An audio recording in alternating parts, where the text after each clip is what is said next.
తెలంగాణ రాష్ట్రానికి తెలంగాణ రాష్ట్ర సాంప్రదాయానికి ప్రతీకగా నిలిచే బోనాల సందర్భంగా ఈ రోజు హైదరాబాద్ ప్రాంతంలో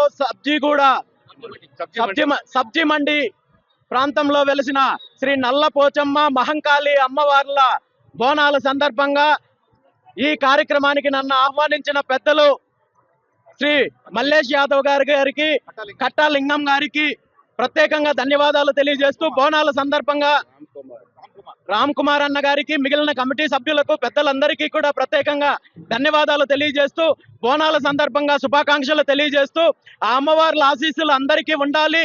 తెలుగు రాష్ట్రాలు అన్ని రకాలుగా అభివృద్ధి చెందాలి. సకాలంలో వర్షాలు కురిసి రైతులకు మంచి జరగాలి. యువతకు ఉద్యోగ ఉపాధి అవకాశాలు రావాలి. అదే విధంగా మహిళలకు సౌభాగ్యాలు అందించాలని చెప్పి మళ్ళీ రాబోయే రోజుల్లో ఈ ఉత్సవాలు ఇంకా ఎంతో ఘనంగా జరిపించే శక్తిని కార్యనిర్వాహకులకు అందించాలని చెప్పి అన్ని రకాలుగా అభివృద్ధి జరగాలని మనస్ఫూర్తిగా కోరుకుంటూ ధన్యవాదాలు తెలియజేస్తున్నాను.